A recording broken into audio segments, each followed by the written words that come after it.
ନମସ୍କାର। ଆଜି ହେଉଛି ରବିବାର, ଫେବୃଆରୀ 15, 2026।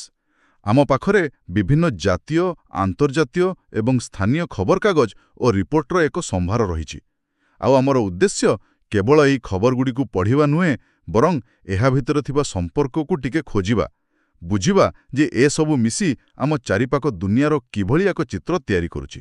ଆଜ୍ଞା, ଆମେ ଚେଷ୍ଟା କରିବୁ ଏହି ଅଲଗା ଅଲଗା ଦିଶୁଥିବା ଘଟଣାଗୁଡ଼ିକୁ ମାନେ ଗୋଟିଏ ସୂତାରେ ବାନ୍ଧିବାକୁ। ରାଜନୀତିରୁ ଅର୍ଥନୀତି, ଟେକ୍ନୋଲୋଜିରୁ ସଂସ୍କୃତି, ଦେଖିବା ଏସବୁ ପରସ୍ପରକୁ କେମିତି ପ୍ରଭାବିତ କରୁଛନ୍ତି। ତେବେ ଚାଲନ୍ତୁ ଆରମ୍ଭ କରିବା। ଆଉ ପ୍ରଥମେ ନଜର ପକାଇବା ଆମ ପଡ଼ୋଶୀ ଦେଶ ବାଂଲାଦେଶ ଉପରେ। ସେଠାରେ ଏକ ବଡ଼ ରାଜନୀତିକ ଓଲଟପାଲଟ ହୋଇଛି।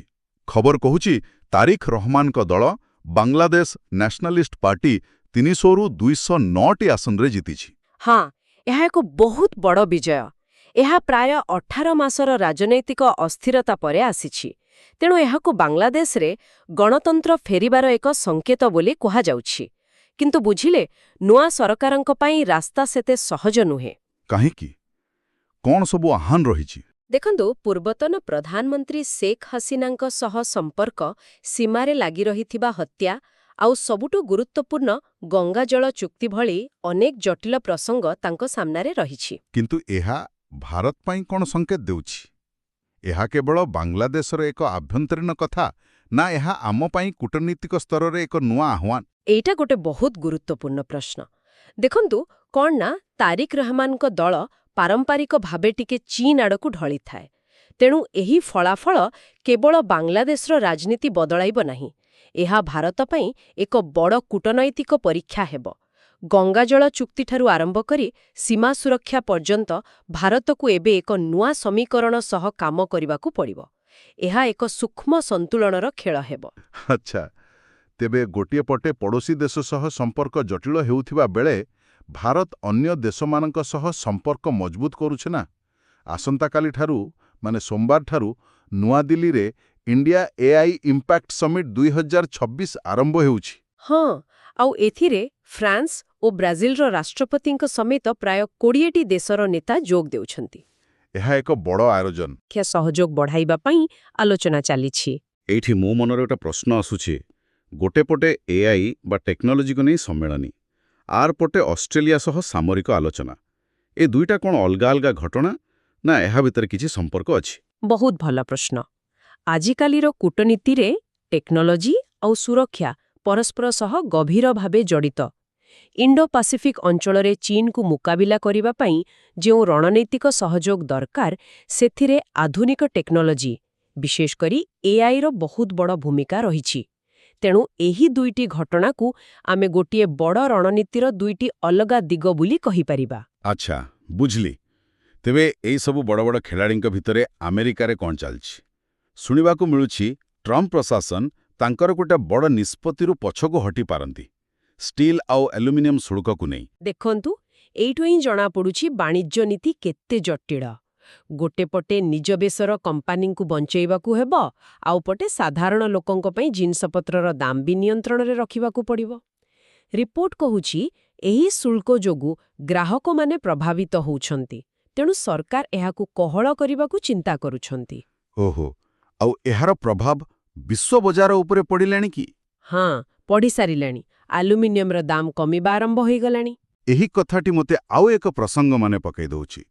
ଜର୍ମାନ ଚାନ୍ସେଲର ଫ୍ରିଡରିକ୍ ମର୍ଜ କହିଛନ୍ତି ଯେ ଆମେରିକାର ଏହି ଅସ୍ଥିର ନୀତିକୁ ଦେଖି ୟୁରୋପକୁ ନିଜେ ଶକ୍ତିଶାଳୀ ହେବାକୁ ପଡ଼ିବ। ଏହା ବିଶ୍ୱ ରାଜନୀତିରେ ଏକ ନୂଆ ସମୀକରଣର ସଂକେତ ନୁହେଁ କି? ନିଶ୍ଚିତ ଭାବେ ଏହା ଦର୍ଶାଉଛି ଯେ ପାରମ୍ପରିକ ମେଣ୍ଟଗୁଡ଼ିକ ଏବେ ପରିବର୍ତ୍ତନ ହେଉଛି ଏବଂ ଦେଶଗୁଡ଼ିକ ନିଜ ସ୍ୱାର୍ଥକୁ ନୂଆ ଦୃଷ୍ଟିରେ ଦେଖୁଛନ୍ତି। ତେବେ ଗୋଟିଏ ପଟେ ବିଶ୍ୱ ରାଜନୀତିରେ ଏତେ ସବୁ ଅଦଳାବଦଳ, ଆଉ ଭାରତ ଭିତରେ ଡନ୍ ଆଣ୍ଡ ବ୍ରାଡଷ୍ଟ୍ରିଟ୍ର ଏକ ରିପୋର୍ଟ ଏକ ବହୁତ କୌତୂହଳପୂର୍ଣ୍ଣ ଚିତ୍ର ଦେଖାଉଛି। ଭାରତର ଆର୍ଥିକ କେନ୍ଦ୍ର କିପରି ଗାଁରୁ ସହର ଆଡ଼କୁ ଆସୁଛି ତାହା ଦର୍ଶାଉଛି।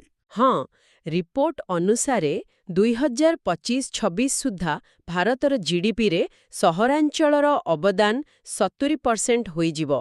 ଟିକେ ଭାବନ୍ତୁ, 1990 ଦଶକରେ ଏହା ମାତ୍ର 45% ଥିଲା। ଏହା ଏକ ବିରାଟ ପରିବର୍ତ୍ତନ। ସତ୍ୟରେ ଆଉ 2036 ସୁଦ୍ଧା ଭାରତର ସହରୀ ଜନସଂଖ୍ୟା 60 କୋଟି ଛୁଇଁବ ବୋଲି ଅନୁମାନ କରାଯାଉଛି। 60 କୋଟି? ଏହା ତ ଆମେରିକାର ମୋଟ ଜନସଂଖ୍ୟାର 2 ଗୁଣ। ଏତେ ଲୋକଙ୍କ ପାଇଁ ଭିତ୍ତିଭୂମି ପାଇଁ ଟଙ୍କା ଆସିବ କେଉଁଠୁ? ରିପୋର୍ଟରେ ମ୍ୟୁନିସିପାଲ ବଣ୍ଡ କଥା କୁହାଯାଇଛି। ଏହା ପ୍ରକୃତରେ କ'ଣ? ଦେଖନ୍ତୁ, ସରଳ ଭାଷାରେ କହିଲେ ମ୍ୟୁନିସିପାଲ ବଣ୍ଡ ହେଉଛି ସହରର ବିକାଶ ପାଇଁ ସାଧାରଣ ଲୋକଙ୍କଠାରୁ ଋଣ ନେବାରେ ଏକ ବ୍ୟବସ୍ଥା। ଏହାଦ୍ୱାରା ସହରଗୁଡ଼ିକ କେବଳ ସରକାରୀ ଅନୁଦାନ ଉପରେ ନିର୍ଭର ନ କରି ନିଜେ ପାଣ୍ଠି ଯୋଗାଡ଼ କରିପାରିନେ। ଏହା ସହରୀ ବିକାଶକୁ ଗତି ଦେବା ପାଇଁ ଏକ ଗୁରୁତ୍ୱପୂର୍ଣ୍ଣ ଆର୍ଥିକ ସଂସ୍କାର।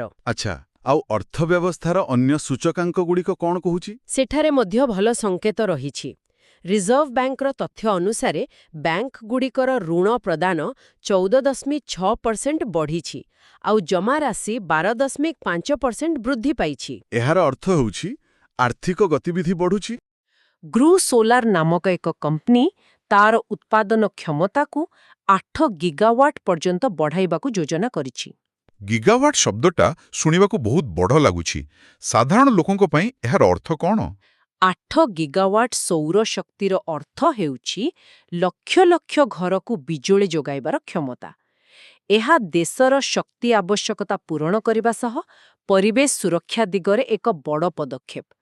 ଆଉ ଏହି ଅଭିବୃଦ୍ଧି ପଛରେ ଉଦ୍ଭାବନ ବା ଇନୋଭେସନର ମଧ୍ୟ ବଡ଼ ହାତ ଅଛି। ଆପଣ ଅଟଲ ଇନୋଭେସନ ମିଶନ ବା ଏଇମ୍ କଥା କହୁଛନ୍ତି ନା? ହଁ, AIMର ମୂଳ କାମ ହେଉଛି ସ୍କୁଲ କଲେଜ ସ୍ତରରୁ ନୂଆ ନୂଆ ଆଇଡିଆକୁ ଖୋଜି ତାକୁ ଷ୍ଟାର୍ଟଅପ୍ରେ ପରିଣତ କରିବାରେ ସାହାଯ୍ୟ କରିବା। ଗତ ଦଶନ୍ଧିରେ ଏହା 4500ରୁ ଅଧିକ ଷ୍ଟାର୍ଟଅପ୍କୁ ସହାୟତା ଦେଇଛି। ଏବେ ସରକାର AIM 2.0 ପାଇଁ 2750 କୋଟି ଟଙ୍କାର ବଜେଟ୍ ଅନୁମୋଦନ କରିଛନ୍ତି। ବାଃ, ଏହା ତ ଦେଶରେ ଉଦ୍ଭାବନର ସଂସ୍କୃତିକୁ ଆହୁରି ମଜବୁତ କରିବ। ଏହି ଯେଉଁ ତୃଣମୂଳ ସ୍ତରରୁ ବିକାଶ କଥା ଆମେ କହୁଛେ, ଏହା ଆମକୁ ସିଧା ଓଡ଼ିଶାର ଖବର ପାଖକୁ ନେଇ ଆସୁଛି। ଆମ ସୂତ୍ରଗୁଡ଼ିକରେ ଏକାଭଳି ଚିତ୍ର ଦେଖିବାକୁ ମିଳୁଛି। ଗୋଟେ ପଟେ ବଡ଼ ପ୍ରକଳ୍ପ, ଆରପଟେ ସ୍ଥାନୀୟ ସମସ୍ୟା। ଠିକ୍ କଲେ। ଗୋଟିଏ ପଟେ ରାଜ୍ୟ କ୍ୟାବିନେଟ୍ ଆନନ୍ଦପୁର ବ୍ୟାରେଜ୍ ପାଇଁ ଏକ ବୃହତ୍ ଜଳସେଚନ ପ୍ରକଳ୍ପକୁ ମଞ୍ଜୁରି ଦେଇଛନ୍ତି। ଅନ୍ୟପଟେ ନବରଙ୍ଗପୁରରେ ଏକ ନୂଆ ମେଡିକାଲ କଲେଜ ପାଇଁ ଭିତ୍ତିପ୍ରସ୍ତର ସ୍ଥାପନ କରାଯାଇଛି। ଏଗୁଡ଼ିକୁ ଆମେ ବିକାଶର ହାର୍ଡୱେର୍ କହିପାରିବା। କିନ୍ତୁ ଏହାର ସଫ୍ଟୱେର୍ ବା ପ୍ରଶାସନିକ ସ୍ତରରେ କ'ଣ ହେଉଛି? ସେଇଠି ହିଁ କିଛି ଆହ୍ୱାନ ରହିଛି, ଯେପରିକି ସେହି ନବରଙ୍ଗପୁର ଜିଲ୍ଲାରେ ଧାନମଣ୍ଡିରେ ଅବ୍ୟବସ୍ଥା, ଆଉ କୋପେନାଗାଁରେ ଶବଦାହକୁ ନେଇ 2 ଗୋଷ୍ଠୀ ମଧ୍ୟରେ ବିବାଦ। ଏଥିରୁ ଜଣାପଡ଼ୁଛି ଯେ ବଡ଼ ଯୋଜନା ତିଆରି କରିବା ଯେତିକି ଜରୁରୀ, ତାକୁ ତୃଣମୂଳ ସ୍ତରରେ ଠିକ୍ ଭାବେ କାର୍ଯ୍ୟକାରୀ କରିବା ତାଠୁ ଅଧିକ ଜରୁରୀ। ଠିକ୍। ବିକାଶର ଏହି ଚିତ୍ର ଭିତରେ କ୍ରୀଡ଼ା କ୍ଷେତ୍ରରେ ଓଡ଼ିଶା ପାଇଁ ଏକ ଗର୍ବର ବିଷୟ ମଧ୍ୟ ଅଛି। ରାଉରକେଲାରେ ହେବାକୁ ଥିବା FIH ପ୍ରୋ ଲିଗ୍ ପାଇଁ 5 ଜଣ ଓଡ଼ିଆ ହକି ଖେଳାଳି ଭାରତୀୟ ଦଳରେ ସ୍ଥାନ ପାଇଛନ୍ତି। ହଁ, ଏହା ଓଡ଼ିଶାର ହକି ହବ୍ ଭାବେ ପରିଚୟକୁ ଆହୁରି ଦୃଢ଼ କରୁଛି। ଆଉ ରାଉରକେଲାରେ ଏହାର ଆୟୋଜନ ଏବଂ ଦଳରେ 5 ଜଣ ଓଡ଼ିଆ ଖେଳାଳି ରହିବା ଏକ ବଡ଼ ଉପଲବ୍ଧି। ଯଦିଓ ଦୁଃଖର କଥା ଯେ ଭାରତୀୟ ଦଳ ନିକଟରେ ବେଲଜିୟମଠାରୁ 2-4 ଗୋଲରେ ହରିଯାଇଛି। ତଥାପି ଏହି ଖେଳକୁ ନେଇ ଲୋକଙ୍କ ମଧ୍ୟରେ ଥିବା ଆଗ୍ରହ ଅବିଶ୍ୱାସନୀୟ। ରାଜନୀତି, ଅର୍ଥନୀତି ଏବଂ କ୍ରୀଡ଼ାର ଏହିସବୁ ଖବର ଭିତରେ ଗତକାଲି ପୁରୀରେ ଏକ ଅନନ୍ୟ ଧାର୍ମିକ ଓ ସାଂସ୍କୃତିକ ପରମ୍ପରା ପାଳନ କରାଯାଇଛି, ଯାହା ଆମକୁ ଆମ ଚେର ସହିତ ଯୋଡ଼ିଥାଏ। ଶ୍ରୀ ଲୋକନାଥ ମନ୍ଦିରରେ ପଙ୍କୋଦ୍ଧାର ନୀତି। ଆଜ୍ଞା, ଏହା ସତରେ ଏକ ବିଶେଷ ପରମ୍ପରା। ବର୍ଷର 364 ଦିନ ଶିବଲିଙ୍ଗ ପାଣିରେ ବୁଡ଼ି ରହିଥାଏ, କିନ୍ତୁ କେବଳ ଏହି ଗୋଟିଏ ଦିନ ପଙ୍କ ଉଦ୍ଧାର କରାଯାଇ ଭକ୍ତଙ୍କ ଦର୍ଶନ ପାଇଁ ସୁଯୋଗ ଦିଆଯାଏ। ଆମ ସୂତ୍ରରେ ଜଣେ ଭକ୍ତଙ୍କ ଅନୁଭୂତିକୁ ବହୁତ ସୁନ୍ଦର ଭାବରେ ବର୍ଣ୍ଣନା କରାଯାଇଛି। ଅପୂର୍ବ ଦୁର୍ଲଭ ଦର୍ଶନ। ଏହି ଗୋଟିଏ ବାକ୍ୟ ହିଁ ଏହି ଘଟଣାର ମହତ୍ତ୍ୱକୁ ବୁଝାଇ ଦେଉଛି। ଆଉ ଗତକାଲି ଫେବୃଆରୀ 14 କେବଳ ପଙ୍କୋଦ୍ଧାର ପାଇଁ ନୁହେଁ, କ୍ରିକେଟ ପ୍ରେମୀଙ୍କ ପାଇଁ ମଧ୍ୟ ଏକ ବଡ଼ ଦିନ ଥିଲା। T20 ବିଶ୍ୱକପ୍ରେ ଭାରତ ପାକିସ୍ତାନ ମ୍ୟାଚ୍। ଏହାକୁ କେବଳ ଏକ ଖେଳ କହିବା ଭୁଲ ହେବ। ଭାରତୀୟ ଅଧିନାୟକ ସୂର୍ଯ୍ୟକୁମାର ୟାଦବ ନିଜେ କହିଥିଲେ, ଏହା କେବଳ ଆଉ ଏକ ଖେଳ ନୁହେଁ। ଆଉ ତାଙ୍କ କଥା ସମ୍ପୂର୍ଣ୍ଣ ସତ। ଏହି ମ୍ୟାଚ୍ ସହିତ କୋଟି କୋଟି ଲୋକଙ୍କର ଭାବନା, ବ୍ୟବସାୟ ସବୁକିଛି ଜଡ଼ିତ। ହଁ, ପାକିସ୍ତାନର ବୟକଟ୍ ଧମକ ଏବଂ ବର୍ଷାର ଆଶଙ୍କା ମଧ୍ୟ ଥିଲା। ହଁ, ସେଇଟା ଉତ୍କଣ୍ଠାକୁ ଆହୁରି ବଢ଼ାଇ ଦେଇଥିଲା। କ୍ରୀଡ଼ା ଜଗତରୁ ଆଉ ଏକ ଭଲ ଖବର ଅଛି।